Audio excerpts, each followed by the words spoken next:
여러분 안녕하세요. 김정은의 경제TV 오늘은 2%라는 숫자에 대해서 말씀드리려고 합니다. 금리에 관한 뉴스를 듣다 보면 미국 연준이 인플레를 잡기 위해 금리를 올린다 이런 내용을 듣게 됩니다. 인플레 즉 물가 상승률이 6% 또는 7%인데 그것을 2%로 끌어내려야 한다는 것이죠. 인플레가 2%를 넘으면 금리를 높여서 돈줄을 조이고 그거보다 낮으면 금리를 낮춰서 돈을 풀어내는 정책을 씁니다. 그래서 물가를 올리려고 하는 거죠. 그런데 그 왜 2%일까요? 결론부터 말씀을 드리면 중앙은행이 법적 책무를 완수하는 데 가장 도움이 되는 숫자이기 때문입니다. 미국 법에 의하면 연준은 물가 안정과 완전 고용을 동시에 달성할 책무를 지고 있습니다. 그런데 이 두 목표는 서로 충돌할 때가 많습니다. 물가 안정만 생각하면 돈줄을 바짝 조여서요 마이너스 인플레, 즉 매년 물가가 떨어지게 만들 수도 있습니다. 그런 것을 디플레이션이라고 하죠. 디플레. 중앙은행은 얼마든지 그런 상황을 만들 수 있습니다. 금리를 한 20% 정도로 높여놓으면 그렇게 되겠죠. 하지만 그렇게 되면 사람들이 돈을 쓰지 못할 테니 경제가 멈춰 설 겁니다. 실업도 엄청 늘어나겠죠. 이것은 완전 고용 달성이라고 하는 또 다른 임무에 위배됩니다. 그래서 중앙은행들은 인플레 못지않게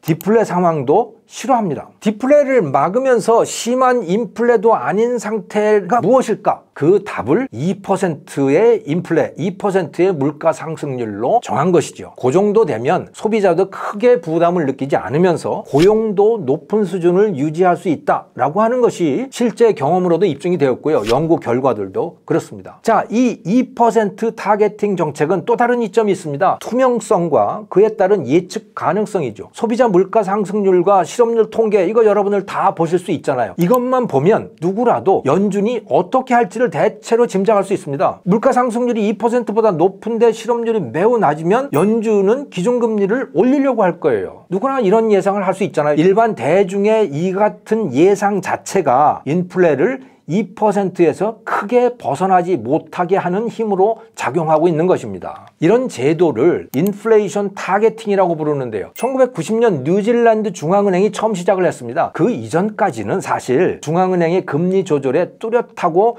일관된 원칙은 없었다라고 봐도 됩니다. 경기가 죽으면 돈을 풀고 물가가 지나치게 뛰면 돈줄을 조인다는 방향은 분명했지만 정확히 언제 그렇게 하는지는 그때그때 달랐던 거예요. 당시 뉴질랜드도 심각한 인플레에 시달리고 있었는데 이것을 잡기 위해서 단순히 돈줄을 조이는 것만으로는 부족할 것 같다.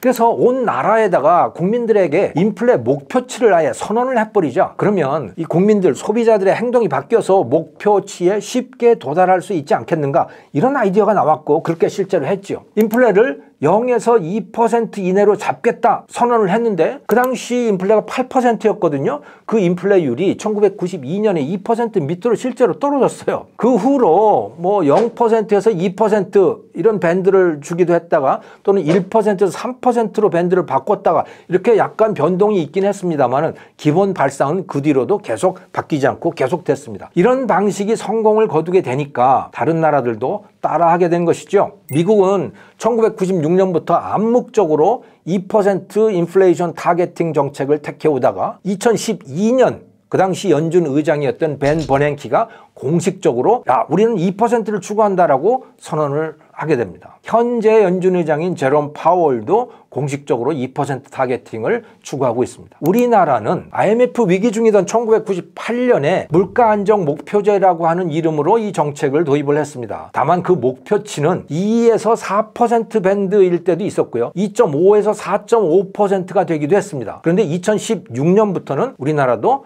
미국과 똑같이 2%를 인플레이션 타겟으로 삼고 있습니다. 인플레이션 목표치를 2% 또는 3%로 하는 곳은 대개 선진국들입니다. 일본과 유로 지역이 2%고요. 캐나다는 1 내지 3%, 호주는 2에서 3%, 뭐 이런 식이죠. 신흥국들은 그런데 목표치가 되게 높습니다. 예를 들어 가나는 6에서 10%, 몽골은 4에서 8%가 목표치입니다. 그러니까 2%를 물가 안정 목표치로 삼는다는 것은 물가 안정에 상당한 자신감을 가진 나라라는 표시이기도 한 겁니다. 김정은의 경제TV 오늘은 인플레이션율 2%라고 하는 숫자에 대해서 알아봤습니다. 감사합니다.